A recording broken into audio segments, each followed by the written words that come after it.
Hello বন্ধুরা, সবাই কেমন আছো? আশা করি সকলে খুব ভালো আছো। আর আমরা অনেক অনেক ভালো আছি।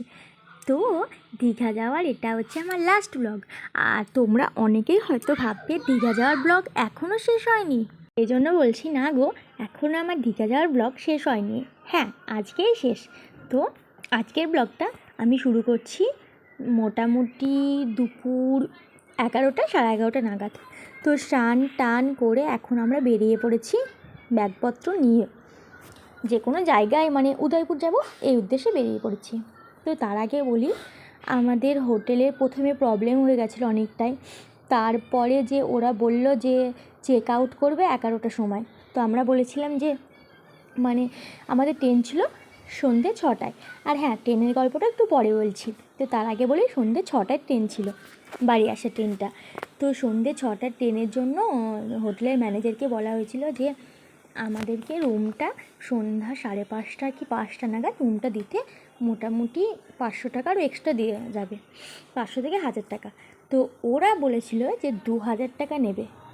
তো 11টা থেকে, 11টা বলা ভুল হবে, 12টা থেকে তোমার 5টা অবধি 2000 টাকা ভাড়া তাই বলেছিল। কিন্তু আমরা যদি 12টার পর উদয়পুর যাব ঠিক করেছিলাম। তো উদয়পুর যেহেতু আমরা যাব, তাহলে 12টা থেকে 2টো অবধি উদয়পুরে থাকি, তাহলে 3টে 4টে 5টা মাত্র 3 ঘন্টা যেন 2000 টাকা ভাড়া। তার জন্য আমরা রাজি ছিলাম না।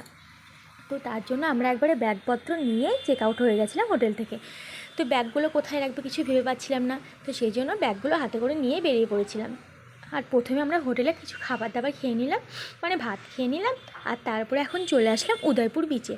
তো উদয়পুর বিচে এসে এখানে একটা দোকানে আমরা আমাদের ব্যাগগুলো রেখে দিলাম।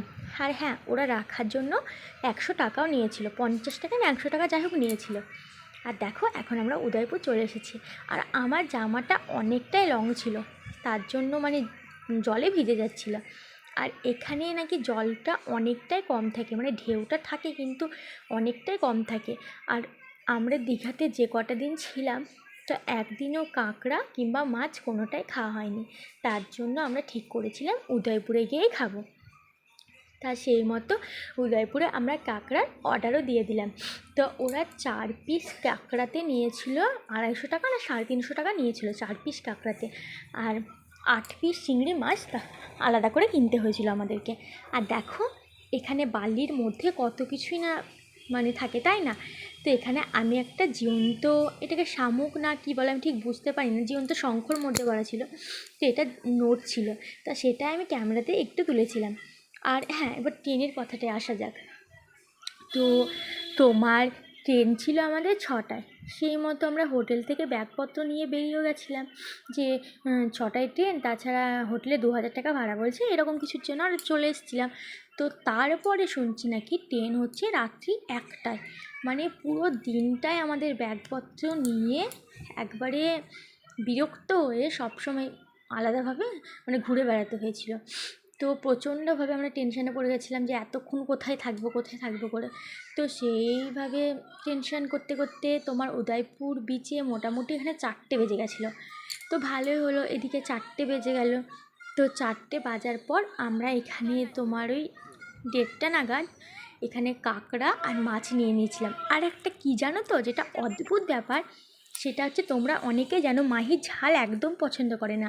মাহির তরকারিতে ঝাল দেওয়া আমি নয় কোনো দিনই দিই না।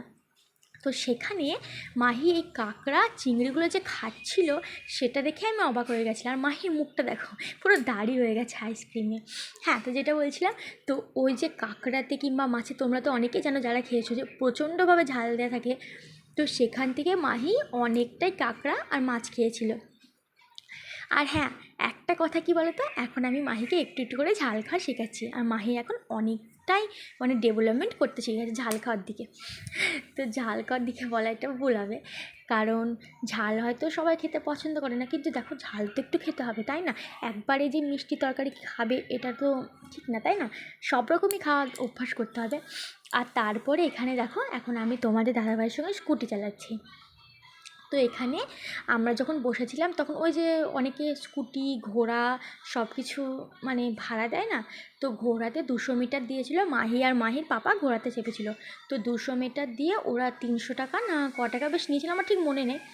আর দুটো বাইক ছিল, তো বাইকে প্রথম থেকে ওরা 500 টাকা না 550 টাকা বলেছিল, আর তারপর ওটা আমরা কমিয়ে 300 টাকায় নিয়ে আসি দুটো বাইকে, 150 করে। আর এটা হচ্ছে লাল কাঁকড়া দ্বীপ। লাল কাঁকড়া দ্বীপের গর্তগুলো দেখো, ওই যে কাঁকড়াগুলো আপনি আপনি উপরে উঠে আসছে, আবার মানুষজন যে দেখছে কিংবা কোনো কিছু দেখছে আপনি আপনি মাটির তলায় চলে যাচ্ছে। তো চলো বন্ধুরা, আজকের ব্লগটা এখানে শেষ করছি।